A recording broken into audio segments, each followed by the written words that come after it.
जूनागढ़ राज्य में राजा खड़क सिंह का राज था। सब तरफ खुशहाली थी और राजा भी अपने राज्य में रहने वाले हर एक कलाकार का सम्मान करता था और उन्हें पुरस्कार देकर प्रोत्साहित किया करता था। एक दिन दरबार में, महाराज, हमारे राज्य में एक नया चित्रकार आया है जो सबकी बहुत सुंदर सुंदर तस्वीर बनाता है। अच्छा, अगर ऐसा है तो हम भी उस चित्रकार से हमारी तस्वीर बनवाना चाहेंगे। सिपाहियों, जाओ और जाकर उस चित्रकार को हमारे महल में लेकर आओ। मैं भी अपनी तस्वीर बनवाऊंगा और फिर मैं उस तस्वीर को अलग अलग राज्यों में पहुंचवाऊंगा ताकि मुझे कोई अच्छी सी राजकुमारी पसंद कर ले। आपको और कोई राजकुमारी पसंद करे? यह तो हो ही नहीं सकता। शक्ल देखी है आपने अपनी कभी? अगले दिन उस चित्रकार को महल में बुलवाया जाता है। महाराज की जय हो। तो तुम ही हो वो चित्रकार जिसके बारे में हमने इतनी तारीफ सुनी थी? हाँ महाराज, मैं हूँ चित्रकार छबीला। आदेश कीजिए महाराज, क्या हुक्म है? हमने तुम्हें यहाँ हमारी तस्वीर बनाने के लिए बुलवाया है। ठीक है महाराज, मैं चित्र तो बना दूंगा, पर मैं आपको पहले ही आगाह करना चाहता हूँ। क्या क्या आगाह करना चाहते हो? पर क्यों, किस बात के लिए? महाराज, मैं जिसका भी चित्र बनाता हूँ उसके साथ 4 दिन के अंदर अंदर कोई ना कोई दुर्घटना हो जाती है।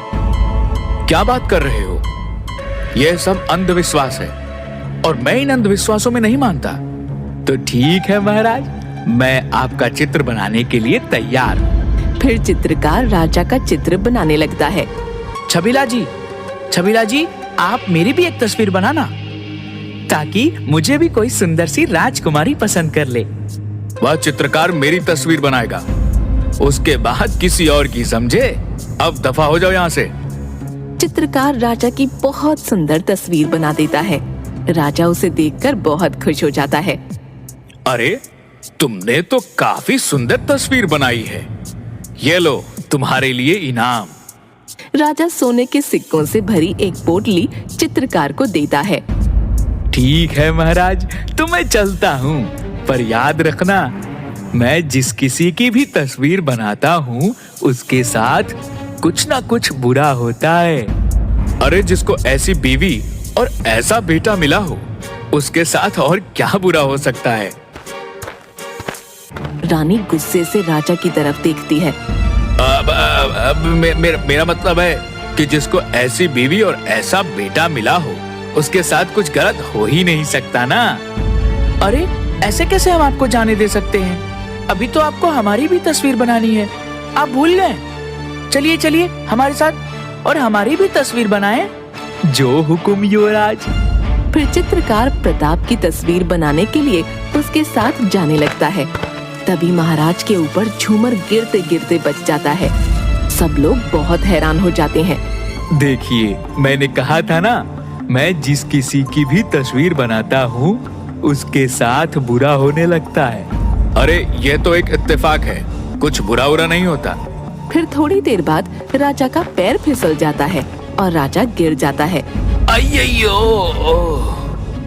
अरे महाराज, आपको मैंने कितनी बार कहा है कि थोड़ा वजन कम कर लीजिए। देखिए, आपके गिरने से महल का फर्श टूट गया।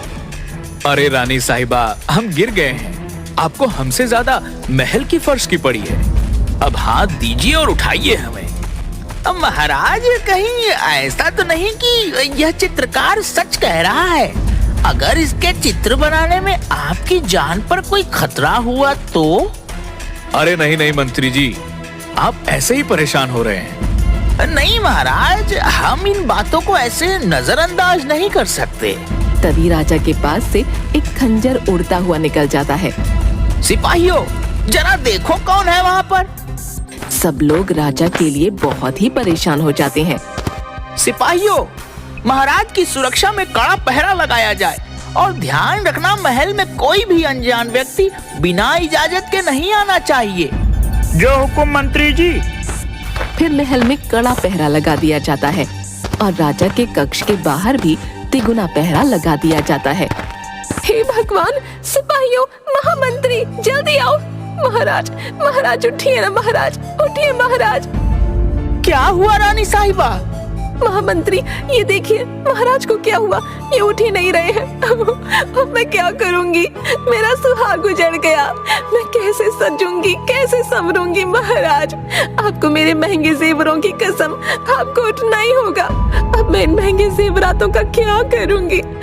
उठ जाइए ना महाराज, उठ जाइए, मैं बिना सजे संवरे कैसे दिखूंगी, आप ही बताइए ना महाराज। उठ जाइए महाराज, उठ जाइए। रानी की 2 दासियां रानी को संभालकर बाहर ले जाती हैं।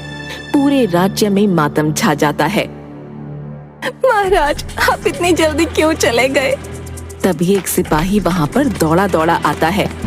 युवराज की जय हो। युवराज, पड़ोसी राज्य के राजा ने हमारे राज्य पर हमला कर दिया है। पिताजी, अगर आप मुझे पहले ही युद्ध नीति बता देते तो आज यह दिन नहीं देखना पड़ता। मुझे तलवार भी ठीक से पकड़ना नहीं सिखाया, कठोर कहीं के। पर मंत्री की सूझबूझ से युवराज युद्ध जीत जाते हैं। क्या हुआ युवराज, आप चिंतित लग रहे हैं? नहीं नहीं मंत्री जी, मैं बस ये सोच रहा था कि जब मैं उस चित्रकार से चित्र बनवा रहा था तब चित्र नहीं बन पाया था, तो क्यों ना मैं भी उस चित्रकार से अपना चित्र बनवाऊं, ताकि हम पता लगा सके कि क्या सच में उस चित्रकार के चित्र बनाने के बाद कोई दुर्घटना होती है। प्रताप की बात सुनकर मंत्री भी थोड़ा सोच में डूब जाता है। वह तो ठीक है, पर अगर आपकी जान को भी खतरा हुआ तो? महामंत्री जी, आपका डर सही है, पर हमें इस बात का पता तो लगाना पड़ेगा। अगले दिन फिर से उस चित्रकार को बुलवाया जाता है। महाराज, मुझे फिर से क्यों बुलाया है? क्या आज्ञा है मेरे लिए? चित्रकार छबीला, हम यह चाहते हैं कि आप हमारी भी एक तस्वीर बनाएं।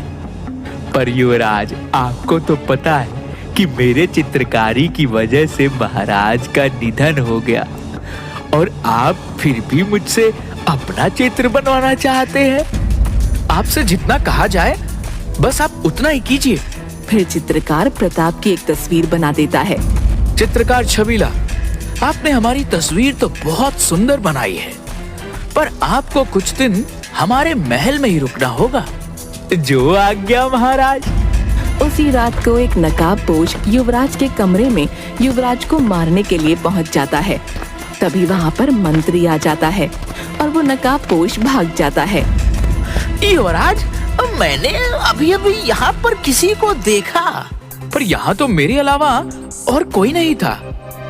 जरूर आपको वहम हुआ होगा।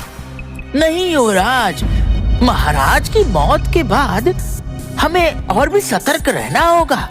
हम किसी भी बात को हल्के में नहीं ले सकते।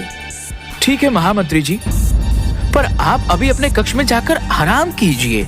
रानी भी अच्छे चित्र बनवाने के लालच में उस चित्रकार के पास पहुंच जाती है। चित्रकार छबीला, हम तुम्हें आदेश देते हैं कि तुम हमारी एक ऐसी तस्वीर बनाओ जिसमें हम बिना सजे संवरे भी बहुत सुंदर दिखें। आसपास के राज्यों की सभी रानियां उस चित्र को देखकर हमसे जलें।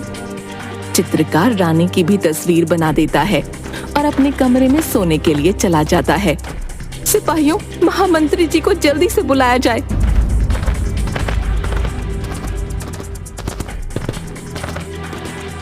महामंत्री जी देखिए, उस चित्रकार ने हमारी कैसी तस्वीर बनाई है।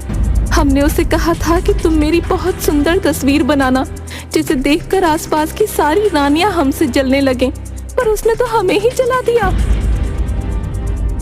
मंत्री उस तस्वीर को देखकर हैरान हो जाता है।